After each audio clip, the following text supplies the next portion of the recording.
Footnote: all of these incarnations of Godhead are described in the author's Srimad Bhagavatam, Volume 1, Chapter 3. End of footnote. These are some of the descriptions of the incarnations emanating from Krishna, and from the Srimad Bhagavatam it's understood that innumerable incarnations are always coming out from the body of Krishna, just like waves in the ocean. No one can even count how many waves there are, and similarly no one can count how many incarnations are coming from the Lord's body. 59. Krishna gives salvation to the enemies that he kills. Another name for salvation is apavarga. Apavarga is the opposite of pavarga, or the various miserable conditions of material existence. Pavarga consists of the combinations of 5 letters: pa, ba, and ma. These letters are the first letters of the words for 5 different conditions as described below.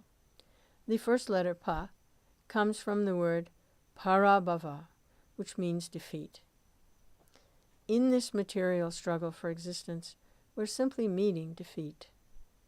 Actually, we have to conquer birth, death, disease, and old age, and because there is no possibility of overcoming all these miserable conditions, due to the illusion of Maya, we're simply meeting with parabhava, or defeat. The next letter, pa, is taken from the word penila. Penila is the foam which is found in the mouth when one is very tired, as is commonly observed with horses. The letter ba comes from the word bandha, or bondage. Ba is taken from the word biti, or fearfulness. Ma is taken from the word mriti, or death. So the word pavarga signifies our struggle for existence and our meeting with defeat, exhaustion, bondage, fearfulness, and at last, death. Apavarga means that which can nullify all of these material conditions. Krishna is said to be the giver of apavarga, the path of liberation. For the impersonalist and the enemies of Krishna, liberation means to merge into the Supreme. The demons and the impersonalists do not care for Krishna, but Krishna is so kind that he gives this liberation even to his enemies and to the impersonalists. There's the following statement in this connection. Quote, O Murari Krishna, how wonderful it is that, although the demons who are always envious of the demigods have failed to penetrate your military phalanx, they have penetrated the region of Mitra, the sun globe. End of quote. The word Mitra is used metaphorically. Mitra means the sun globe, and Mitra also means friend. The demons who opposed Krishna as enemies wanted to penetrate his military phalanx, but instead of doing this, they died in battle, and the result was that they penetrated the planet of Mitra, or the sun planet. In other words, they entered into the Brahman effulgence. The example of the sun planet is given here because the sun is ever illuminating, like the spiritual sky, where there are innumerable illuminating Vaikuntha planets. The enemies of Krishna were killed, and instead of penetrating Krishna's phalanx, they entered into the friendly atmosphere of the spiritual effulgence. That's the mercy of Krishna. Therefore, he's known as the deliverer of his enemies also. 60. The attractor of liberated souls. There are many examples of how Krishna attracted even great liberated souls, like Sudeva Goswami and the Kumaras. In this connection, the following statement was given by the Kumaras. Quote, how wonderful it is that, although we're completely liberated, free from desire, and situated at the stage of Paramahamsa, we're still aspiring to taste the pastimes of Radha and Krishna. End of quote. 61. Performer of wonderful activities. In the Brihad Vamana Purana, the Lord says, quote, "Although I have many fascinating pastimes, whenever I think of the Rasa Leela, which I perform with the gopis, I become eager to have it again." End of quote. One devotee has said, quote, "I know about Narayana, the husband of the goddess of fortune, and I also know about many other incarnations of the Lord. Certainly all the pastimes of such incarnations are exciting to my mind, but still, the pastimes of the Rasa Leela, performed by Lord Krishna himself, are wonderfully increasing my transcendental pleasure." End of quote. In the 10th canto, 31st verse, chapter 15, 15th verse of Srimad Bhagavatam, the gopis lament, quote, "My dear Krishna, during the daytime when you go out into the forest of Vrindavan with your cows, we consider one moment to be 12 years, and it is very difficult for us to pass the time. And again, when you come back at the end of the day, by seeing your beautiful face, we are so much attracted that we are unable to stop looking upon you constantly. At these times, when there is occasional blinking of our eyelids, we condemn the Creator, Lord Brahma, as a dunce, because he does not know how to make perfect eyes." End of quote. In other words, the gopis were disturbed by the blinking of their eyes, because for the moment that their eyes were closed, they could not see Krishna.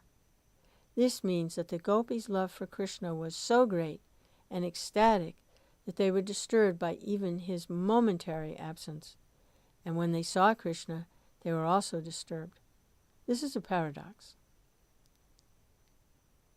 One gopi, expressing herself to Krishna, says, quote, "When we meet you at night, we consider the duration of night to be very small. And why speak of only this night? Even if we had a night of Brahma, we would consider it a very short time." End of quote. And there is a footnote there. 64,300,000,000 solar years equals 12 hours or one night of Brahma.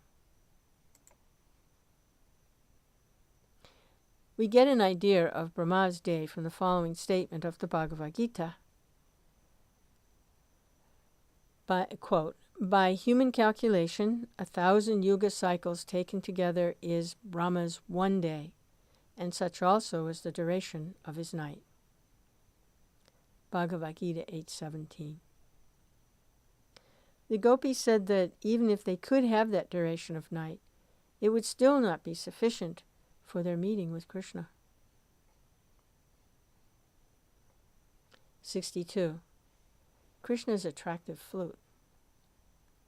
In the 10th canto, 35th chapter, 8th verse of the Srimad Bhagavatam, the gopis tell Mother Yasoda, quote, "When your son plays on his flute, Lord Shiva, Lord Brahma, and Indra, although they're supposed to be the greatest learned scholars and personalities, all become bewildered. Although they are all very great personalities, by hearing the sound of Krishna's flute, they humbly bow down and become grave from studying the sound vibration." End quote. In his book Vidagdha Madhava, Sri Rupa Goswami thus describes the vibration of Krishna's flute. Quote, "The sound vibration created by the flute of Krishna wonderfully stopped Lord Shiva from playing his din-dim drum, and the same flute has caused great sages like the four Kumaras to become disturbed in their meditation. It has caused Lord Brahma, who was sitting on the lotus flower for the creative function, to become astonished. And Anantadev, who was calmly holding all the planets on his hoods, was moving in this way and that due to the transcendental vibration from Krishna's flute, which penetrated through the covering of the universe and reached to the spiritual sky." End quote. 63. Krishna is surrounded by loving devotees. When we speak of Krishna, Krishna is not alone. Krishna means his name, his qualities, his fame, his friends, his paraphernalia, his entourage. All of these are included. When we speak of a king, it is to be understood that he's surrounded by ministers, secretaries, military commanders, and many other people. Similarly, Krishna is not impersonal. In his Vrindavan Leela especially, he's surrounded by the gopis, the cowherd boys, his father, his mother, and all the inhabitants of Vrindavan. 64. Krishna's exquisite beauty. In the 3rd canto, 2nd chapter, 12th verse of Srimad Bhagavatam, Uddhava tells Vidura, "My dear sir, Krishna's form was most wonderful when he appeared on this planet and exhibited the potency of his internal energy. His wonderfully attractive form was present during his pastimes on this planet, and by his internal potency he exhibited his opulences, which are striking to everyone. His personal beauty was so great that there was no necessity for his wearing ornaments on his body. In fact, instead of the ornaments beautifying Krishna, Krishna's beauty enhanced the ornaments." End quote.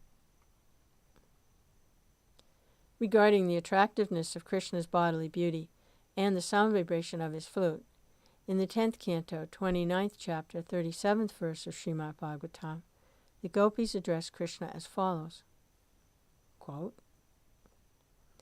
"Although our attitude towards you resembles loving affairs with a paramour, we cannot but wonder at how no woman can maintain her chastity upon hearing the vibration from your flute. And not only women, but even strong-hearted men are subject to fall down from their position at the sound of your flute. In fact, we have seen that in Vrindavan even the cows, the deer, the birds, the trees, everyone has been enchanted by the sweet vibration of your flute and the fascinating beauty of your person." End quote. In Rupa Goswami's Lalita Madhava, it is said, quote, "One day Krishna happened to see the shadow of his beautiful form reflected on the jeweled foreground. Upon seeing this bodily reflection, he expressed his feelings.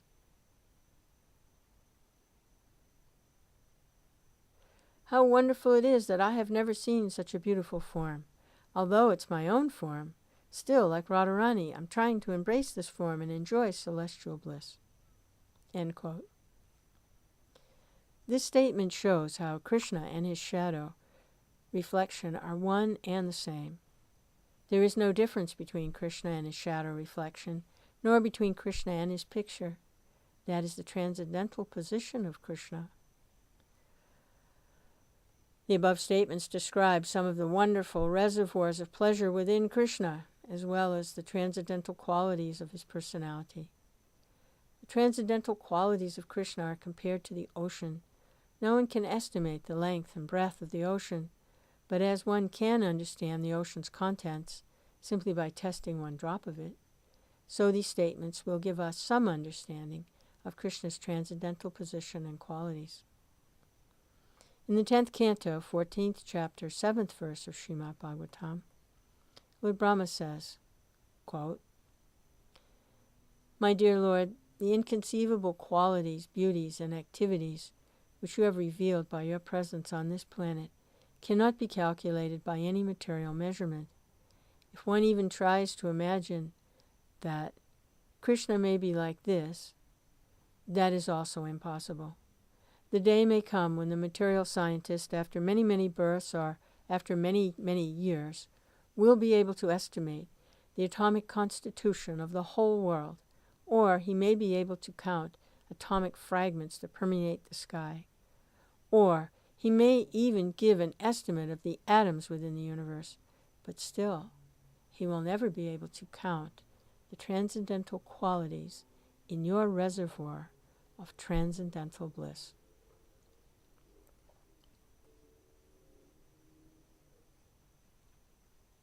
End of chapter 22. Qualities of Krishna.